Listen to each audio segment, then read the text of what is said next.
하늘에서 쏟아지는 보물이 사람의 목숨을 구할 수 있을까요? 축제가 벌어지던 마당은 순식간에 공포로 얼룩졌습니다. 10년 동안 가꾼 약초방이 종이 한 장에 남의 것이 됐습니다. 석구는 시장터에서 짐을 나르며 성실하게 돈을 모았습니다. 박 씨는 가짜 문서를 들이밀며 당장 집에서 나가라고 소리쳤습니다. 억울함에 가슴을 치던 석구는 차가운 바닥에 주저앉았습니다. 그런데 갑자기 하늘에서 수천 마리의 새떼가 몰려왔습니다. 박 씨의 품 안에서 붉은 피가 묻은 금팔찌가 굴러떨어졌습니다. 마을의 최고령 어르신이 박 씨의 멱살을 잡고 입을 뗍니다. 대체 이 소년과 까마귀에게는 어떤 비밀이 숨겨져 있을까요? 반갑게 인사드립니다. 오늘은 미물로만 여겼던 까마귀가 소년에게 전한 보은의 기적 이야기입니다. 인생의 벼랑 끝이라 믿었던 순간에 찾아오는 신비한 인연의 힘에 대해 깊이 생각해보는 시간이 되길 바랍니다. 이야기 시작 전 구독과 좋아요 부탁드리며 머무시는 곳에 만복이 깃들길 기도합니다. 여러분, 오늘은 미물로만 여겨졌던 까마귀가 소년에게 전한 보은의 기적 이야기를 들려드리려 합니다. 때는 조선 후기 한양에서 사흘 거리에 있는 작은 마을의 이야기예요. 그곳에는 석구라는 16살 소년이 살고 있었습니다. 석구는 어린 나이에 부모님을 여의고 홀로 세상을 살아가야 했어요. 부모님은 10년 전 장터에 약초를 팔러 가던 길에 강도를 만나 참변을 당하셨죠. 그날 이후 석구는 천애고아가 되어 하루하루를 근근히 버텨왔습니다. 석구는 매일 새벽같이 일어나 시장터로 향했어요. 무거운 짐을 나르는 일, 땔감을 패는 일, 닥치는 대로 일을 하며 돈을 모았습니다. 하지만 하루 벌어 하루 먹고 사는 것도 빠듯했어요. 낡은 저고리 한 벌이 석구가 가진 전부였습니다. 그래도 석구는 불평하지 않았어요. 부모님 묘소에 풀이라도 한 포기 뽑아드리는 게 유일한 낙이었죠. 어느 봄날 오후 석구는 시장터에서 무거운 쌀가마니를 나르고 있었습니다. 장정들이 서둘러 지나가다 석구를 거칠게 밀쳤어요. 석구는 균형을 잃고 진흙탕에 고꾸라졌습니다. 쌀가마니가 땅에 떨어지며 쌀알이 사방으로 흩어졌어요. 석구는 황급히 일어나 쌀알을 주우려 했지만 주인은 이미 화가 나 있었습니다. 이놈아, 내가 물어낼 거냐? 주인이 석구의 멱살을 잡고 소리쳤어요. 석구는 고개를 숙인 채 용서를 빌었습니다. 죄송합니다. 제가 조심하지 못했어요. 주인은 석구를 밀쳐내며 침을 뱉었어요.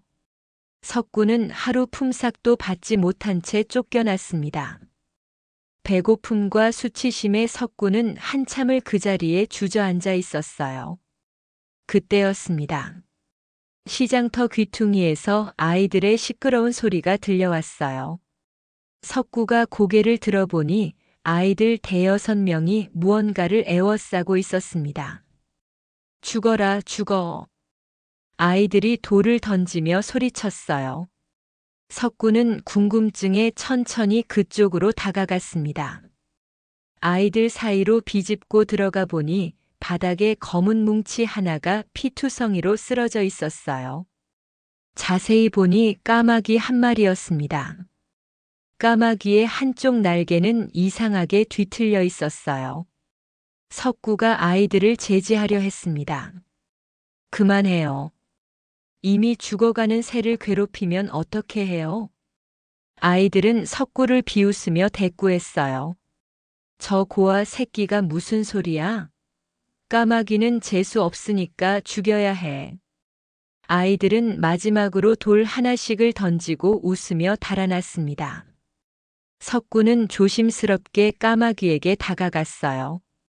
까마귀는 가쁜 숨을 몰아쉬며 한쪽 눈만 겨우 뜨고 있었습니다. 석구가 까마귀를 들어 올렸을 때 그 무게가 깃털처럼 가벼웠어요. 이미 너무 많은 피를 흘린 상태였죠. 석구는 까마귀의 날개를 자세히 살펴보았습니다. 그런데 이상한 점을 발견했어요. 날개가 단순히 부러진 것이 아니라 예리한 칼날로 도려낸 듯 정교하게 잘려나가 있었습니다. 마치 누군가 일부러 날개를 자른 것처럼 보였어요. 석구는 가슴이 먹먹해졌습니다. 누가 이런 짓을 한 거야? 석구는 까마귀를 품에 안았어요. 까마귀의 출혈을 막아야 했습니다. 하지만 석구에게는 천조각 하나 없었어요. 석구는 잠시 망설이다가 결심했습니다. 유일한 재산인 낡은 저고리의 소매를 힘껏 찢어냈어요. 찢어진 천으로 까마귀의 상처를 정성껏 감싸주었습니다. 그때 뒤에서 날카로운 목소리가 들려왔어요. 저놈이 뭘 하는 거야? 석구가 돌아보니 마을 무당이 지팡이를 짚고 서 있었습니다. 무당은 까마귀를 보자마자 얼굴을 찡그렸어요. 까마귀가 피를 흘리며 마을로 들어왔으니 이는 역병의 징조다. 무당의 목소리가 시장터에 울려 퍼졌습니다. 사람들이 하나둘 모여들기 시작했어요. 무당은 손가락으로 석구를 가리키며 소리쳤습니다. 저 고아놈이 흉물을 데리고 다니니 마을에 재앙이 닥칠 것이다. 사람들이 석구를 향해 손가락질하기 시작했어요. 석구는 까마귀를 꽉 껴안고 뒤로 물러났습니다. 그 순간 지주 박 씨의 하수인 둘이 석구 앞을 가로막았어요. 이놈, 무당님 말씀을 듣지 못했느냐? 하수인 하나가 석구의 멱살을 잡았습니다. 석구가 저항하려 하자 다른 하수인이 몽둥이를 들어 올렸어요. 석구는 까마귀를 다치지 않게 하려고 등을 구부렸습니다. 몽둥이가 석구의 등과 어깨를 사정없이 내리쳤어요. 석구는 신음을 참으며 바닥에 무릎을 꿇었습니다. 하지만 품속의 까마귀만큼은 꼭 안고 있었어요. 매질이 계속되자 석구의 등에서 피가 배어나왔습니다. 그제야 하수인들이 석구를 내팽개치고 떠났어요. 다음에 또 이상한 짓 하면 가만 안 둔다. 하수인들의 위협에도 석구는 까마귀를 놓지 않았습니다. 사람들은 혀를 차며 하나둘 흩어졌어요. 석구는 온몸이 쑤시고 아팠지만 까마귀를 안고 집으로 향했습니다. 석구의 집은 마을 끝자락에 있는 허름한 단칸 방이었어요. 지붕은 여기저기 뚫려 있고 벽은 금이 가 있었습니다. 석구는 방 안으로 들어가 까마귀를 조심스럽게 바닥에 내려놓았어요. 까마귀의 숨소리가 점점 약해지고 있었습니다. 석구는 자신의 체온으로 까마귀를 녹이기로 했어요. 밤새도록 석구는 까마귀를 품에 안고 있었습니다. 추운 봄밤이었지만 석구는 자신의 몸으로 까마귀를 감싸 안았어요. 까마귀의 차가운 몸이 조금씩 따뜻해지는 것이 느껴졌습니다. 석구는 까마귀에게 속삭였어요. 살아야 해. 제발 살아줘. 석구의 간절한 목소리가 어둠 속에 녹아들었습니다. 다음 날 아침 기적이 일어났어요. 까마귀가 눈을 떴습니다. 처음에는 한쪽 눈만 간신히 떴다가 곧 두 눈을 모두 뜨고 석구를 바라봤어요. 석구는 기쁨의 눈물을 흘렸습니다. 살아났구나. 정말 다행이야. 까마귀는 천천히 고개를 움직이며 석구의 손가락을 살며시 깨물었어요. 아프지 않게 감사의 표시처럼요. 석구는 까마귀의 머리를 조심스럽게 쓰다듬었습니다. 까마귀의 눈빛에는 묘한 지혜가 담겨 있는 것 같았어요. 석구는 며칠 동안 까마귀를 정성껏 돌봤습니다. 하지만 석구 자신은 먹을 것이 없었어요. 식량이 바닥나 물로 배를 채우는 날들이 계속됐습니다. 석구는 배가 고파도 까마귀에게 먼저 물을 먹였어요. 사흘째 되던 날 석구는 너무 배가 고파 정신이 몽롱했습니다. 방바닥에 쓰러져 있는데 까마귀가 갑자기 밖으로 나갔어요. 석구는 까마귀가 떠나는 줄 알고 슬펐습니다. 하지만 잠시 후 까마귀가 돌아왔어요. 부리에 말린 대추 하나를 물고 있었습니다. 까마귀는 석구의 손 위에 대추를 떨어뜨렸어요. 석구는 놀라서 까마귀를 바라보았습니다. 이걸 나한테 주는 거야? 까마귀가 고개를 끄덕이는 것처럼 보였어요. 석구는 감격해서 대추를 입에 넣었습니다. 달콤한 맛이 입안 가득 퍼졌어요. 석구는 눈물을 흘리며 까마귀를 껴안았습니다. 고마워, 정말 고마워. 그날부터 까마귀와 석구는 서로를 의지하며 살아갔어요. 까마귀의 상처는 조금씩 나아갔지만 잘린 날개는 완전히 회복되지 않았습니다. 그래도 까마귀는 짧은 거리는 날 수 있었어요. 보름쯤 지났을 때 까마귀의 건강이 많이 회복됐습니다. 어느 날 아침 까마귀가 갑자기 석구를 향해 울음소리를 냈어요. 그러더니 방문 밖으로 날아가 석구를 돌아보았습니다. 마치 따라오라는 듯한 행동이었어요. 석구는 까마귀를 따라 집 밖으로 나갔습니다. 까마귀는 천천히 날아가며 석구가 따라오는지 계속 확인했어요. 석구는 까마귀를 따라 마을을 벗어나 뒷산으로 향했습니다.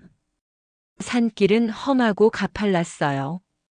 석구는 숨이 차고 다리가 아팠지만 포기하지 않았습니다. 1시간쯤 걸었을까요? 까마귀가 마을에서 가장 높고 험준한 절벽 앞에 멈춰 섰어요. 석구는 절벽을 올려다보며 숨을 몰아쉬었습니다.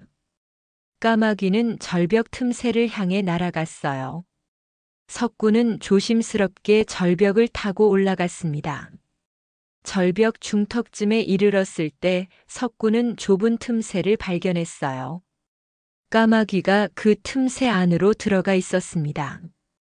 석구도 몸을 비틀어 틈새 안으로 들어갔어요. 그 순간 석구의 눈이 휘둥그레졌습니다. 틈새 안쪽 깊은 곳에서 영롱한 기운이 뿜어져 나오고 있었거든요. 석구가 손을 뻗어 조심스럽게 흙을 파헤쳤어요. 그곳에는 100년은 좋기 묵었을 천종 산삼이 자리하고 있었습니다. 산삼의 뿌리는 사람 형상을 하고 있었고 잎은 비취처럼 푸르렀어요. 석구는 믿을 수 없다는 표정으로 산삼을 바라보았습니다. 이게 정말 산삼이야? 석구의 손이 떨렸어요. 까마귀가 석구의 어깨에 앉아 부드럽게 울음소리를 냈습니다. 석구는 까마귀의 머리를 쓰다듬었어요. 내가 나를 여기까지 데려온 거구나. 고마워. 석구는 정성껏 산삼을 캐냈습니다. 뿌리 하나 상하지 않게 조심스럽게요. 산삼을 품에 안고 절벽을 내려오는 석구의 얼굴에는 희망이 가득했어요. 이틀 후 석구는 산삼을 들고 큰 장터로 향했습니다. 약초꾼들이 모여 있는 곳에서 석구는 산삼을 꺼내 보였어요. 약초꾼들은 산삼을 보자마자 입을 다물지 못했습니다. 이건 100년 묵은 산삼이다. 이런 보물을 어디서 구했느냐? 약초꾼들이 석구를 에워싸며 물었어요. 어떤 이들은 석구를 도둑으로 몰아세우려 했습니다. 이 어린 놈이 이런 산삼을 가질 리 없다. 어디서 훔쳐온 거지? 석구는 당황했지만 당당하게 대답했어요. 제가 직접 뒷산에서 캔 겁니다. 믿지 못하시겠으면 함께 가보시죠. 석구의 눈빛이 진실되어 보였는지 약초꾼들은 더 이상 의심하지 않았습니다. 결국 약초꾼들은 서로 산삼을 사겠다며 경쟁했어요. 석구는 가장 높은 값을 부른 약재상에게 산삼을 팔았습니다. 손에 쥔 은자 무게가 묵직했어요. 석구는 큰 돈을 손에 쥐고 가장 먼저 부모님 묘소로 달려갔습니다. 묘소 앞에 무릎을 꿇고 석구는 서러운 눈물을 쏟아냈어요. 어머니, 아버지. 석구가 이제 조금 살 수 있게 됐어요. 석구의 울음소리가 산을 울렸습니다. 까마귀는 묘소 옆 나뭇가지에 앉아 조용히 석구를 지켜보고 있었어요. 그날 저녁 석구가 집으로 돌아가는 길이었습니다. 멀리서 누군가 석구를 지켜보고 있었어요. 마을의 지주 박 씨였습니다. 박 씨는 석구가 큰 돈을 손에 쥔 것을 보고 눈빛이 변했어요. 탐욕이 그의 눈에 가득 차올랐습니다. 박 씨는 혼잣말을 중얼거렸어요.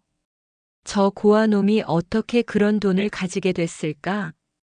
박 씨의 입가에 음흉한 미소가 번졌습니다. 그는 천천히 몸을 돌려 자신의 저택으로 향했어요.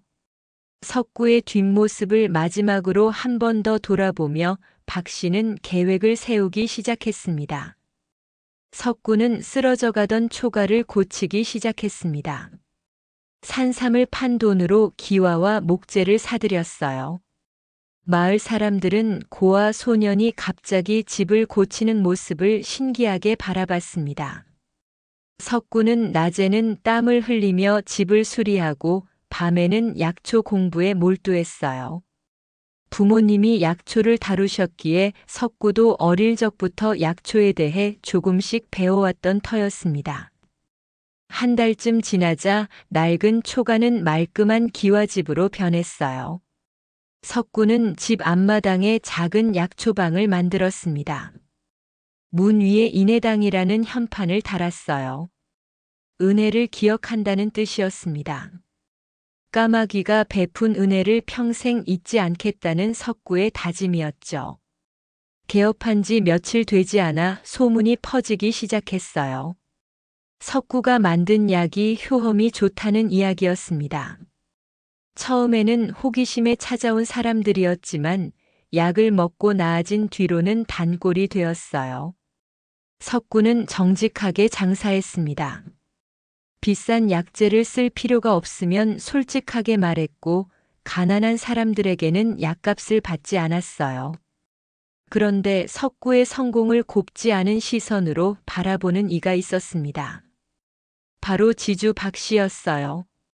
박 씨는 마을에서 가장 많은 땅을 소유한 부자였습니다.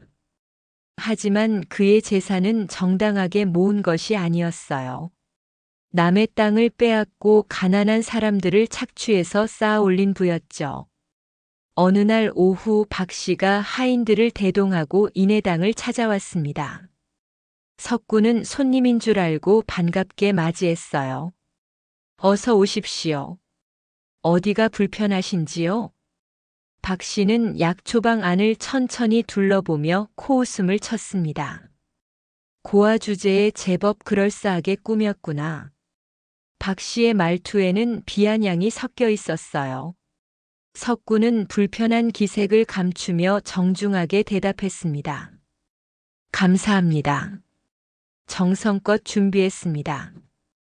박 씨가 갑자기 표정을 굳히며 말했어요. 그런데 말이다. 이 땅이 원래 누구 땅인지 아느냐? 석구는 의아한 표정을 지었습니다. 제 부모님께서 물려주신 땅입니다만. 박 씨가 품에서 낡은 문서 한 장을 꺼내 석구 앞에 내밀었어요. 이 문서를 보거라. 이 땅은 내 조상의 선산 줄기에 속한다. 석구는 문서를 받아들었습니다. 하지만 문서는 너무 낡아서 글씨를 알아보기 힘들었어요. 석구가 당황하며 말했습니다. 그럴 리가 없습니다. 저희 부모님께서 정당하게 사신 땅이에요. 박 씨는 비웃으며 손을 내저었어요. 내 부모는 이미 죽었고 증거도 없지 않느냐? 내게는 문서가 있다. 박 씨의 목소리가 점점 높아졌습니다. 하인들이 석구를 둘러싸며 위협하는 듯한 자세를 취했어요. 석구는 주먹을 꽉 쥐었지만 참았습니다. 저도 관아에 등록된 문서가 있습니다. 확인해 보시면 알 수 있어요. 박 씨가 코웃음을 쳤어요. 관아? 관아 사또가 누구 편인지 내가 아느냐? 박 씨의 말에는 자신감이 넘쳤습니다. 그는 이미 관아의 관리들을 매수해둔 상태였거든요. 석구는 박 씨의 눈빛에서 탐욕을 읽을 수 있었어요. 당장은 아니지만 곧 이 땅을 내놓게 될 것이다. 명심해라. 박 씨는 위협적인 말을 남기고 하인들을 이끌고 나갔습니다. 석구는 주저앉아 고개를 떨궜어요. 까마귀가 날아와 석구의 어깨에 앉았습니다. 석구는 까마귀를 보며 한숨을 내쉬었어요. 힘든 일이 시작되는 것 같아.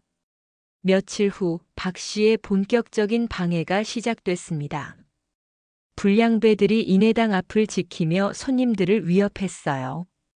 거기 약 먹지 마. 가짜 약재 쓴다고 소문났어. 불량배들의 협박에 손님들이 발걸음을 돌렸습니다. 석구가 나가서 항의했지만 소용없었어요. 우리는 그냥 여기 서 있는 것뿐인데 뭐가 문제냐? 불량배들은 빈정거리며 비웃었습니다. 석구는 속이 끓었지만 어쩔 수 없었어요. 하루 이틀이 지나자 손님들의 발길이 완전히 끊겼습니다. 그날 밤 이상한 일이 벌어졌어요. 까마귀가 갑자기 밖으로 날아갔습니다. 석구가 걱정스러운 마음으로 창문을 열어보니 까마귀가 박 씨의 저택 방향으로 날아가고 있었어요. 박 씨의 저택 지붕에 까마귀가 앉았습니다.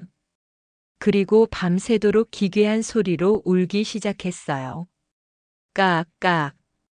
그 소리가 저택 안까지 울려 퍼졌습니다. 박 씨는 잠을 이룰 수 없었어요. 까마귀의 울음소리가 귓가를 때렸습니다. 박 씨는 화가 나서 하인들을 불렀어요. 저 까마귀를 쫓아내라. 하인들이 돌을 던지고 막대기를 휘둘렀지만 까마귀는 피하지 않았습니다. 오히려 더 크게 울어댔어요. 박 씨는 밤새도록 잠을 못 이루고 뒤척였습니다. 다음 날 아침 박 씨는 다크서클이 짙게 내려앉은 얼굴로 일어났어요. 분노가 치밀어 올랐습니다. 사냥꾼을 불러라. 박 씨는 마을에서 가장 실력 좋은 사냥꾼을 고용했어요. 사냥꾼은 활과 화살을 준비하고 박 씨의 저택 지붕에 올라갔습니다. 그날 밤 까마귀가 다시 나타났어요. 사냥꾼이 활시위를 당겼습니다. 쌍! 화살이 날카롭게 공기를 가르며 날아갔어요. 하지만 까마귀는 마치 화살이 날아오는 걸 미리 안 것처럼 몸을 틀었습니다. 화살은 빗나갔어요. 사냥꾼이 다시 화살을 쏘았지만 결과는 같았습니다. 까마귀는 바람처럼 움직이며 모든 화살을 피했어요. 사냥꾼은 믿을 수 없다는 표정을 지었습니다. 저건 보통 새가 아닙니다. 사냥꾼의 말에 박 씨는 더욱 화가 났어요. 하지만 어쩔 도리가 없었습니다. 까마귀는 매일 밤 박 씨의 저택에 나타나 울음소리로 그의 신경을 긁어놓았어요. 한편 석구는 집 뒤편에 작은 밭을 일구기 시작했습니다. 약초방 장사가 안 되니 직접 농사를 지어 먹고 살기로 한 것이었어요. 석구는 정성을 다해 옥수수 씨앗을 뿌렸습니다. 까마귀가 옆에서 지켜보며 함께했어요. 씨앗을 뿌린 지 한 달쯤 지나자 파란 새싹이 돋아났습니다. 석구는 매일 아침 일찍 일어나 밭에 물을 주었어요. 땀을 흘리며 일하는 석구의 얼굴에는 희망이 어려 있었습니다. 2달이 지나자 옥수수는 석구의 키만큼 자라났어요. 싱싱한 잎들이 바람에 흔들렸습니다. 석구는 밭을 바라보며 미소 지었어요. 이번 가을에는 풍성한 수확을 할 수 있을 거야. 하지만 박 씨는 석구가 평화롭게 살아가는 것을 용납할 수 없었습니다. 밤중에 박 씨는 하인들을 시켜 물줄기를 돌리려 했어요. 석구의 밭으로 흐르는 개울물을 막아 땅을 말려 죽이려는 계획이었습니다. 하인들이 밤을 틈타 개울에 돌과 흙을 쌓았어요. 하지만 까마귀가 그 광경을 목격했습니다. 까마귀는 곧장 석구에게 날아가 요란하게 울었어요. 석구가 잠에서 깨어 까마귀를 따라 개울로 갔습니다. 석구는 하인들이 쌓아놓은 돌무더기를 발견했어요. 석구는 밤새도록 돌을 치우며 물길을 되돌렸습니다. 손에 물집이 잡히고 등에서 땀이 비오듯 흘렀어요. 하지만 석구는 포기하지 않았습니다. 다음 날 박 씨는 물줄기 차단이 실패한 것을 알고 이를 갈았어요. 그는 더욱 잔혹한 계획을 세웠습니다. 박 씨는 하인들에게 명령했어요. 창고에서 소금을 모조리 가져와라. 하인들이 수십 가마니의 소금을 준비했습니다. 박 씨는 직접 소금 가마니를 들고 석구의 밭으로 향했어요. 달빛만이 어둠을 밝히는 깊은 밤이었습니다. 박 씨와 하인들은 석구의 옥수수밭에 소금을 뿌리기 시작했어요. 하얀 소금이 검은 흙 위에 눈처럼 내렸습니다. 박 씨는 악랄한 미소를 지으며 소금을 뿌렸어요. 이제 내 밭에서는 풀 한 포기도 자라지 못할 것이다. 박 씨의 음흉한 웃음소리가 밤하늘에 퍼졌습니다. 하인들은 밭 전체에 소금을 골고루 뿌렸어요. 일이 끝나자 박 씨는 만족스러운 표정으로 저택으로 돌아갔습니다. 다음 날 아침 석구는 밭으로 나갔어요. 그리고 그 광경을 보는 순간 무릎이 꺾였습니다. 밭 전체가 하얀 소금으로 뒤덮여 있었거든요. 싱싱하게 자라던 옥수수들이 이미 검게 타들어가고 있었어요. 석구는 대지에 엎드려 통곡했습니다. 아, 이럴 수가. 석구의 울음소리가 밭을 울렸어요. 석구는 흙을 한 움큼 쥐었지만 손가락 사이로 소금기 섞인 흙만 빠져나갔습니다.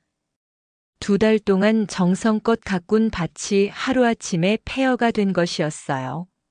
마을 사람들이 소문을 듣고 하나둘 모여들었습니다. 하지만 아무도 나서서 도와주지 않았어요. 모두 박 씨의 권세가 무서워 고개를 돌리고 외면했습니다. 저런 일을 당하다니 참 안 됐네. 하지만 박 씨한테 잘못 보이면 우리도 당할 수 있어. 사람들은 수군거리며 제 갈 길로 돌아갔어요. 석구는 홀로 밭에 남아 죽어가는 농작물들을 바라보았습니다. 까마귀가 날아와 석구 곁에 앉았어요. 까마귀는 죽어가는 약초 잎들을 하나하나 부리로 쪼았습니다. 마치 살릴 수 있는지 확인하는 것처럼요. 하지만 모든 잎은 이미 생명력을 잃은 상태였어요. 까마귀가 슬픈 울음소리를 냈습니다.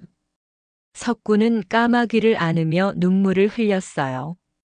우리 함께 울자. 이렇게밖에 할 수 없구나. 석구와 까마귀는 폐허가 된 밭 한가운데서 슬픔을 나눴습니다. 다음 날 석구는 마지막 희망을 품고 박 씨의 집을 찾아갔어요. 대문 앞에서 석구는 무릎을 꿇고 머리를 조아렸습니다. 제발 자비를 베풀어 주십시오. 박 씨가 대문을 열고 나왔어요. 그의 얼굴에는 조소가 가득했습니다. 자비? 내가 내 땅을 차지하고 있으면서 무슨 자비를 바라느냐? 석구가 애원했어요. 이 땅은 제 부모님께서 남기신 유일한 유산입니다. 제발요. 박 씨는 석구의 손등을 신발로 짓밟았어요. 석구가 고통에 신음했지만 박 씨는 비웃기만 했습니다. 고아 주제에 감히 나한테 대들어? 썩 꺼져라. 그 광경을 지켜보던 까마귀가 날아와 박 씨의 눈을 공격하려 했어요. 박 씨가 지팡이를 휘둘러 까마귀를 쳤습니다. 까마귀는 간신히 피했지만 날개를 다칠 뻔했어요. 석구는 까마귀를 안고 박 씨의 집에서 물러났습니다. 박 씨의 비웃음 소리가 등 뒤에서 들려왔어요. 그날 밤 석구는 절망에 빠졌습니다. 하지만 포기할 수는 없었어요. 석구는 밤새도록 맨손으로 밭의 소금기를 긁어내기 시작했습니다. 손톱이 부러지고 피가 났지만 멈추지 않았어요. 까마귀가 옆에서 함께 흙을 파며 석구를 도왔습니다. 새벽녘이 되자 석구의 손은 피투성이가 되어 있었어요. 손톱은 거의 다 빠져나간 상태였습니다. 하지만 소금기는 너무 깊이 스며들어 있어서 제거할 수가 없었어요. 석구는 피 묻은 손을 바라보며 눈물을 흘렸습니다. 이제 정말 끝인가? 그때 까마귀가 갑자기 서쪽 숲을 향해 날아갔어요. 까마귀는 석구를 돌아보며 절박하게 날갯짓했습니다. 마치 따라오라는 듯한 몸짓이었어요. 석구는 힘겹게 몸을 일으켜 까마귀를 따라갔습니다. 까마귀가 어디로 데려가려는 건지 알 수 없었어요. 하지만 석구는 까마귀를 믿었습니다. 지금까지 까마귀는 한 번도 석구를 속인 적이 없었거든요. 석구는 비틀거리는 발걸음으로 까마귀를 따라 서쪽 숲 깊은 곳으로 들어갔습니다. 앞으로 어떤 일이 벌어질지 알 수 없었지만 석구에게는 까마귀밖에 없었어요. 석구는 까마귀를 따라 서쪽 숲을 헤맸습니다. 숲은 깊고 어두웠지만 석구는 멈추지 않았어요. 까마귀가 때때로 뒤를 돌아보며 석구를 확인했습니다. 1시간쯤 걸었을까요? 까마귀가 마을 중앙의 큰 우물 근처에서 멈춰 섰어요. 석구는 숨을 고르며 까마귀를 바라보았습니다. 여기가 어딘지 알려주려고 한 거야? 까마귀는 우물 난간에 앉아 아래를 내려다보았어요. 석구도 우물을 들여다보았지만 어두워서 아무것도 보이지 않았습니다. 까마귀가 다시 울음소리를 내며 석구를 재촉했어요. 그때였습니다. 마을에 이상한 소문이 퍼지기 시작했어요. 수십 년 만에 가뭄이 찾아온 것이었습니다. 모든 개울이 마르고 샘물도 고갈됐어요. 마을 중앙의 대우물만이 유일하게 물을 공급하는 생명줄이 되었습니다. 사람들은 매일 아침 우물에 줄을 서서 물을 길었어요. 하지만 며칠 후 이상한 일이 벌어졌습니다. 까마귀 한 마리가 이른 새벽부터 우물 난간을 점령한 것이었어요. 물을 뜨려는 사람들을 까마귀가 사납게 공격했습니다. 저 까마귀가 미쳤나 봐. 물도 못 뜨게 하다니 저걸 어떻게 해야 하나? 사람들이 소란을 피우기 시작했어요. 누군가 막대기를 들고 까마귀를 쫓아내려 했습니다. 하지만 까마귀는 더욱 거세게 날개를 펄럭이며 사람들을 위협했어요. 마을 사람들이 몽둥이와 돌을 들고 모여들었습니다. 저 짐승을 죽여야 해. 물을 못 마시면 우리 모두 죽는다고. 사람들의 분노가 폭발 직전이었어요. 그때 석구가 달려왔습니다. 석구는 사람들 앞을 가로막으며 외쳤어요. 안 됩니다. 이 새는 이유 없이 그러지 않아요. 사람들이 석구를 밀쳐냈습니다. 내가 키우는 까마귀 아니냐? 당장 치워. 한 사람이 돌을 집어 까마귀를 향해 던졌어요. 석구가 몸을 날려 돌을 막았습니다. 돌이 석구의 어깨를 맞췄지만 석구는 꿈쩍하지 않았어요. 제발 조금만 기다려주세요. 분명 이유가 있을 겁니다. 석구의 간절한 목소리에도 사람들은 들은 척하지 않았습니다. 그때 마을 무당이 나타났어요. 무당은 지팡이를 휘두르며 소리쳤습니다. 까마귀가 우물의 부정을 타게 해 마을을 멸망시키려 한다. 무당의 말에 사람들이 더욱 흥분했어요. 역시 그랬어. 저 고아놈이 까마귀를 이용해 우리를 해치려는 거야. 사람들이 석구를 에워싸며 손가락질했습니다. 석구는 억울했지만 말로는 설명할 수 없었어요. 일촉즉발의 순간이었습니다. 석구가 갑자기 우물로 다가갔어요. 제가 직접 확인하겠습니다. 사람들이 놀라며 석구를 바라보았습니다. 석구는 두레박 줄을 잡고 우물 안으로 내려가기 시작했어요. 까마귀가 우물 난간에서 석구를 지켜보았습니다. 우물은 깊고 어두웠어요. 석구는 천천히 밧줄을 타고 내려갔습니다. 차가운 물이 발끝에 닿았을 때 석구는 뭔가 이상한 것을 느꼈어요. 우물 바닥에 커다란 가마니 하나가 가라앉아 있었습니다. 석구는 물속으로 손을 뻗어 가마니를 만졌어요. 가마니는 묵직했고 안에서 뭔가 꿈틀거리는 느낌이 들었습니다. 석구는 온 힘을 다해 가마니를 끌어올렸어요. 위로 끌어올려 주세요. 석구의 목소리가 우물 위로 울려 퍼졌습니다. 사람들이 밧줄을 당겨 석구와 가마니를 끌어올렸어요. 가마니가 우물 밖으로 나오자 사람들이 둘러쌌습니다. 석구가 가마니 입구를 풀었어요. 그 순간 사람들이 비명을 질렀습니다. 가마니 안에서 썩어가는 맹독사 수십 마리가 쏟아져 나온 것이었어요. 독사들은 이미 죽어 있었지만 그 모습만으로도 충분히 끔찍했습니다. 마을 전체가 충격과 정적에 휩싸였어요. 사람들은 입을 다물지 못하고 서로를 바라보았습니다.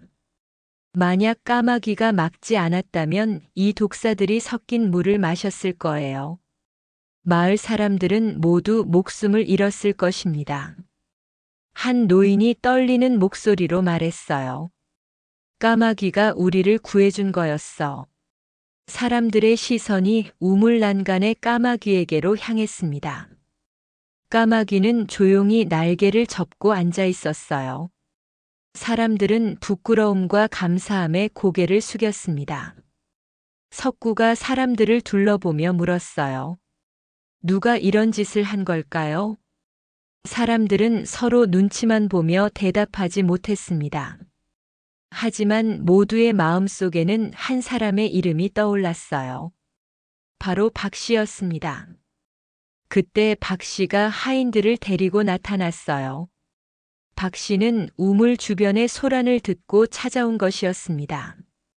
독사 가마니를 보자 박 씨의 얼굴이 순간 굳어졌어요. 하지만 박 씨는 금방 표정을 바꿔 오히려 석구를 가리켰습니다. 이놈이 자작극을 벌인 게 분명하다. 박 씨의 말에 몇몇 사람들이 흔들렸어요. 하지만 대부분은 박 씨의 말을 믿지 않았습니다. 마을의 최고령 어르신이 앞으로 나섰어요. 박 씨, 그대가 한 짓 아니오? 어르신의 날카로운 질문에 박 씨는 적반하장으로 화를 냈습니다. 무슨 근거로 나를 의심하는 거요? 어르신이 조용히 말했어요. 근거는 없소. 하지만 우리 모두 알고 있지 않소? 어르신의 말에 사람들이 고개를 끄덕였습니다. 박 씨는 분노에 떨며 돌아섰어요. 나를 모함하는 자들은 두고 보지 않겠다. 박 씨는 하인들을 이끌고 저택으로 돌아갔습니다. 사람들은 석구에게 다가와 사과했어요. 미안하네, 석구야. 우리가 자네를 오해했어. 석구는 고개를 저었습니다. 괜찮습니다. 모두 무사해서 다행이에요. 사람들의 비난이 미안함으로 바뀌었지만 석구는 여전히 불안했어요. 박 씨가 더 큰 악행을 계획하고 있을 것 같았거든요. 며칠 후 박 씨는 저택 주변에 날카로운 쇠덫을 설치하기 시작했습니다. 수백 개의 쇠덫을 촘촘히 땅에 묻었어요. 석구와 까마귀가 접근하지 못하도록 원천 봉쇄하려는 계획이었습니다. 이제 그 까마귀가 감히 내 집에 얼씬거리지 못할 것이다. 박 씨는 만족스러운 표정을 지었어요. 하지만 박 씨는 한 가지를 간과했습니다. 쇠덫은 아무나 구분 없이 걸리게 되어 있다는 것을요. 어느 날 오후 박 씨의 어린 외아들이 집 뒤편 창고로 향했습니다. 아버지가 감춰둔 꿀단지를 몰래 먹으려는 계획이었어요. 아이는 아버지가 쇠덫을 설치했다는 사실을 몰랐습니다. 창고로 가는 길에 아이의 발목이 쇠덫에 걸렸어요. 찰칵 쇠덫의 날카로운 이빨이 아이의 발목을 물어뜯었습니다. 아!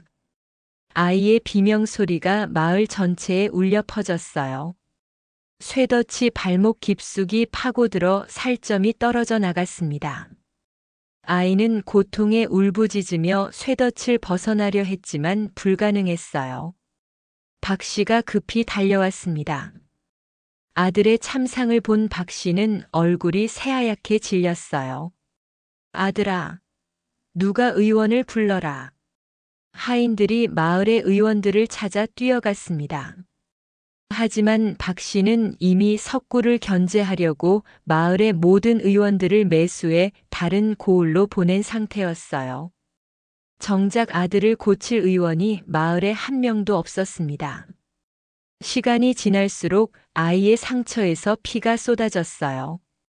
박 씨는 당황한 나머지 어쩔 줄 몰라 했습니다. 의원이 없다니 어떻게 된 거냐? 하인들이 떨리는 목소리로 대답했어요. 주인 어른께서 모두 내보내셨지 않습니까? 박 씨는 그제야 자신의 어리석음을 깨달았습니다. 하지만 후회해도 소용없었어요. 아들의 상처는 점점 더 심해지고 있었습니다. 소식을 들은 석구가 약초 가방을 들고 달려왔어요. 석구는 박 씨의 대문 앞에서 외쳤습니다. 제가 도와드릴게요. 박 씨가 문을 열고 나왔습니다. 하지만 박 씨의 눈빛에는 증오가 가득했어요. 내 놈이 감히 내 집에 왔느냐? 석구가 간절히 말했어요. 아이가 위험합니다. 제발 치료하게 해주세요. 박 씨는 석구를 향해 침을 뱉었습니다. 내가 무슨 수작을 부리려는지 뻔히 보인다. 썩 꺼져라. 박 씨는 문을 걸어 잠갔어요. 석구는 문 밖에서 애원했지만 박 씨는 끝까지 문을 열지 않았습니다. 안에서는 아이의 울음소리가 점점 약해지고 있었어요.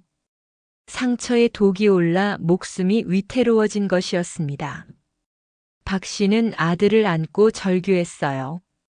내가 잘못했다. 제발 살려다오. 하지만 이미 늦었습니다. 의원도 없고 약도 없는 상황에서 아이는 점점 의식을 잃어갔어요. 밤이 깊어지자 박 씨의 저택에서 통곡 소리가 흘러나왔습니다. 마을 사람들은 그 소리를 들으며 한숨을 내쉬었어요. 자업자득이라고 생각했지만 아이는 무고했기에 안타까운 마음도 들었습니다. 석구는 집으로 돌아와 까마귀와 마주 앉았어요. 석구의 얼굴에는 깊은 슬픔이 어려 있었습니다. 내가 도와줄 수 있었는데. 까마귀가 석구의 어깨에 앉아 위로하듯 날개를 펴었어요. 석구는 까마귀를 쓰다듬으며 한숨을 내쉬었습니다. 그날 밤 박 씨의 마음속에는 석구에 대한 증오가 불처럼 타올랐어요. 아들이 죽어가는 것도 의원이 없는 것도 모든 게 석구 때문이라고 생각했습니다. 박 씨는 이를 갈며 복수를 다짐했어요. 석구, 내 놈을 이 마을에서 영원히 쫓아내고 말 것이다. 박 씨의 눈빛에는 광기가 서려 있었습니다. 복수의 계획이 그의 머릿속에서 빠르게 짜여지고 있었어요. 더 이상 물러설 곳이 없는 박 씨는 모든 것을 걸고 석구를 파멸시키기로 결심했습니다. 한편 까마귀는 밤하늘을 바라보며 조용히 울음소리를 냈어요. 마치 다가올 폭풍을 예감하는 듯 했습니다.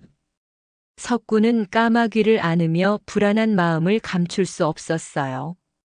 마을 전체가 긴장감에 휩싸였습니다. 박 씨와 석구의 대결이 이제 마지막 국면으로 치달을 것 같았어요. 누가 승자가 될지 아니면 모두가 파멸할지 아무도 알 수 없었습니다. 박 씨는 모든 재산이 몰수되고 참수형에 처해졌습니다.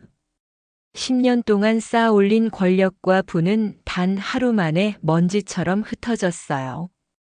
형장으로 끌려가던 박 씨의 얼굴에는 더 이상 오만함이 남아있지 않았습니다.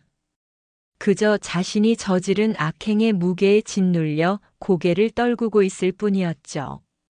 마을 사람들은 광장에 모여 그 광경을 지켜보았어요. 누구 하나 박 씨를 동정하는 이가 없었습니다. 오히려 정의가 바로 선 이 순간을 가슴 깊이 새기고 있었죠. 석구는 마침내 뺏겼던 땅을 돌려받았습니다. 관찰사가 직접 문서를 전하며 지난날의 고통에 대해 깊이 사과했어요. 석구, 그대가 당한 억울함을 이제야 풀어드리게 되어 죄송하오. 석구는 문서를 받아들며 고개를 저었습니다. 늦었지만 진실이 밝혀진 것만으로도 감사합니다. 하지만 석구의 마음은 여전히 무거웠어요. 소금기로 절어버린 밭은 풀 한 폭이 자라지 못하는 죽은 땅이 되어 있었거든요. 석구는 무릎을 꿇고 흙을 한 줌 쥐어보았습니다. 손가락 사이로 빠져나가는 메마른 흙이 자신의 지난 세월처럼 허무하게 느껴졌어요. 이 땅은 이제 다시는 생명을 품을 수 없을 거예요. 석구의 목소리에는 깊은 한숨이 섞여 있었습니다. 까마귀가 석구의 어깨에 앉아 조용히 그를 위로하듯 날개를 펴었어요. 석구는 까마귀의 머리를 쓰다듬으며 쓸쓸하게 미소 지었습니다. 마을 사람들이 뒤늦은 사죄의 마음으로 석구를 찾아왔어요. 석구야, 우리가 미안하다. 우리가 함께 밭을 일궈주마. 노인들이 앞장서서 말했습니다. 젊은이들도 삽과 괭이를 들고 석구의 땅으로 모여들었어요. 석구는 그들의 진심 어린 마음에 고개를 숙여 감사를 표했습니다. 고맙습니다. 정말 고마워요. 사람들은 며칠 동안 밭을 갈아엎고 물을 주었어요. 하지만 아무리 애를 써도 땅은 이미 생명력을 잃은 상태였습니다. 소금기가 깊숙이 스며들어 뿌리가 내릴 수 없는 죽음의 땅이 된 것이었죠. 사람들은 며칠을 애썼지만 결국 고개를 저으며 돌아갔어요. 석구는 홀로 밭둑에 앉아 석양을 바라보았습니다. 까마귀가 그의 곁에서 함께 하늘을 올려다보았어요. 붉게 물든 하늘 위로 먼 구름이 천천히 흘러갔습니다. 이제 정말 끝인가 봐. 석구의 중얼거림이 바람에 실려 날아갔어요. 까마귀가 작게 울음소리를 내며 석구를 위로했습니다. 그날 밤 이상한 일이 벌어졌습니다. 자정이 지날 무렵 갑자기 하늘에서 수만 마리의 까마귀가 몰려왔어요. 석구의 죽은 밭 위를 빙글빙글 돌며 원을 그리기 시작했습니다. 마을 사람들이 창문을 열고 그 광경을 지켜보았어요. 까마귀들의 울음소리가 밤하늘을 가득 채웠습니다. 그런데 그 소리가 울음이 아니라 애도의 노래처럼 들렸어요. 슬프면서도 아름다운 선율이었습니다. 석구가 밖으로 뛰쳐나갔어요. 까마귀 떼가 밭 위를 낮게 날며 일제히 눈물을 흘리기 시작했습니다. 새들의 눈물이 빗방울처럼 땅에 떨어졌어요. 눈물이 닿는 곳마다 하얀 소금기가 녹아내리며 씻겨 내려갔습니다. 석구는 믿을 수 없다는 듯 눈을 크게 떴어요. 땅이 점점 검고 윤기나는 색으로 변하기 시작했거든요. 소금기로 하얗게 변했던 흙이 생명력을 되찾는 것 같았습니다. 까마귀들은 밤새도록 밭 위를 날며 눈물을 흘렸어요. 동이 틀 무렵 수만 마리의 새떼가 일제히 하늘로 날아올랐습니다. 석구가 밭을 바라보았을 때 그는 자신의 눈을 의심했어요. 소금기로 하얗게 변했던 땅이 기름진 옥토로 완전히 되살아나 있었거든요. 석구는 무릎을 꿇고 땅에 이마를 댔습니다. 고맙습니다. 정말 고마워요.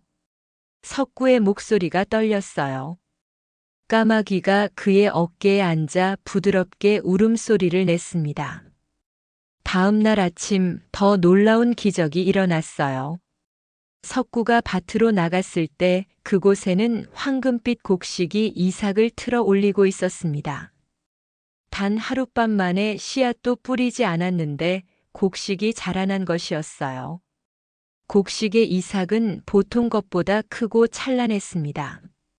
석구는 무릎을 꿇고 땅에 손을 얹었어요. 뜨거운 눈물이 흙 위로 떨어졌습니다. 이 모든 게 꿈이 아니겠지. 석구의 떨리는 목소리가 밭에 울려 퍼졌어요. 마을 사람들이 소문을 듣고 하나둘 모여들었습니다. 모두가 눈앞의 기적을 보며 입을 다물지 못했어요. 하늘이 석구를 돕고 계신다. 마을의 최고령 어르신이 감격에 겨워 말했습니다.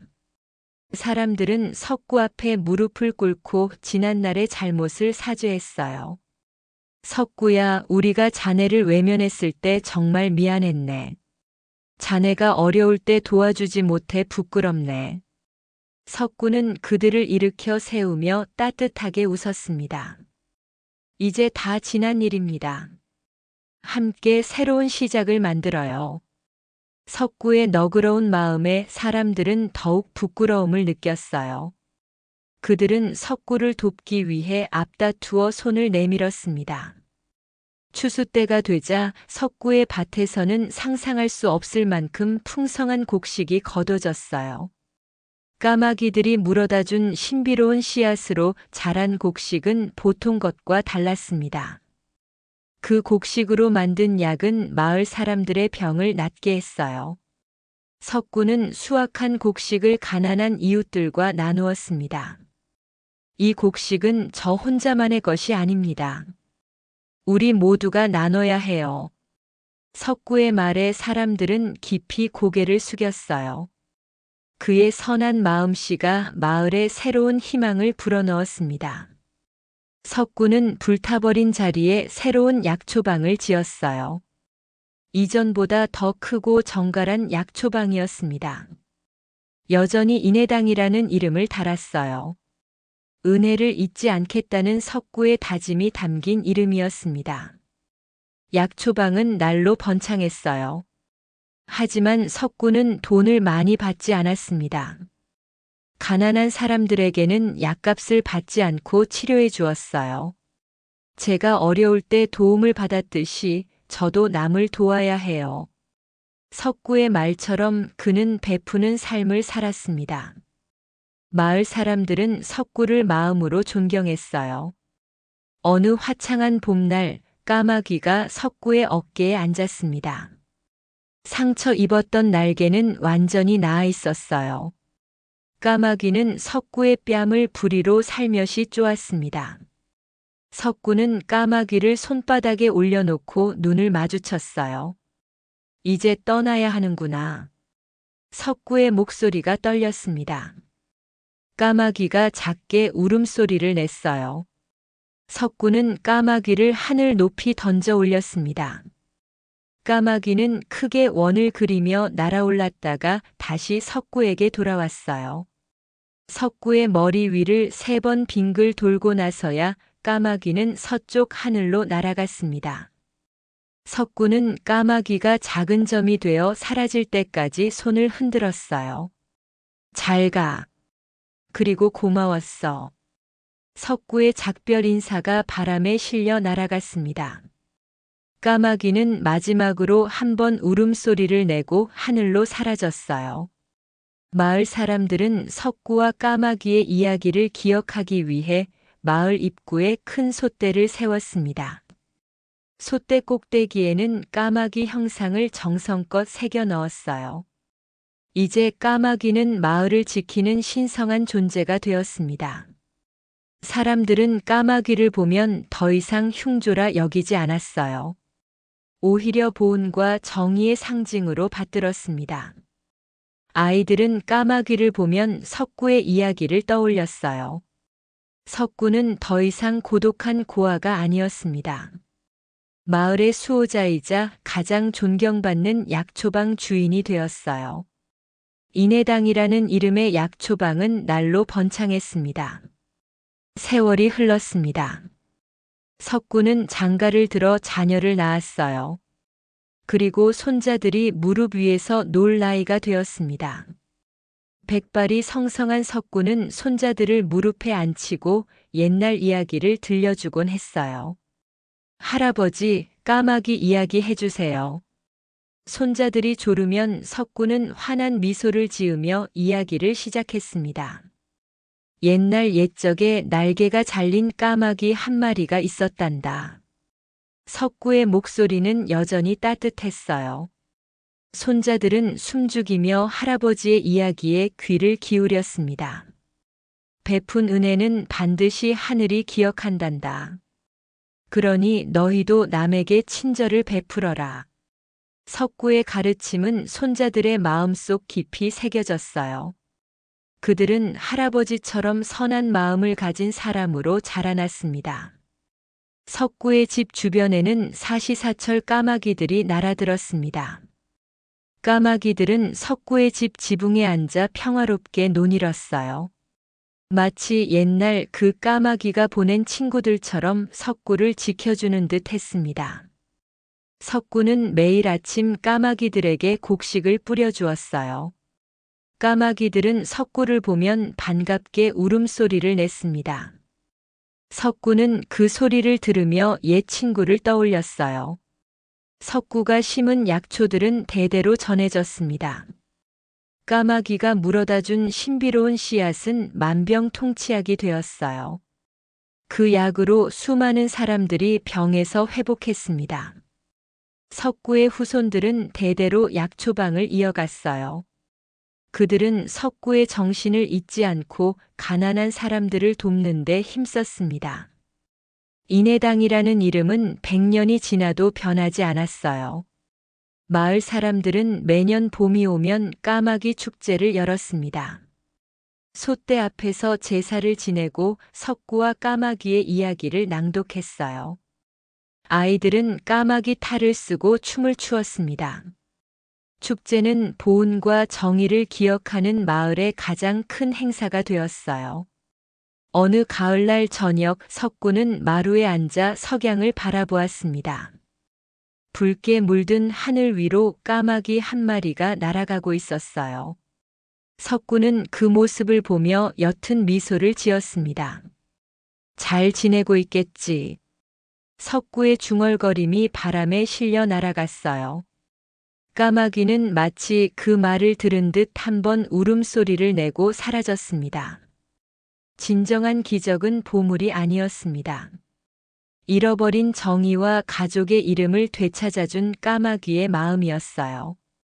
10년을 기다려 복수와 보온을 동시에 이룬 까마귀의 지혜와 충성심이 진짜 기적이었습니다.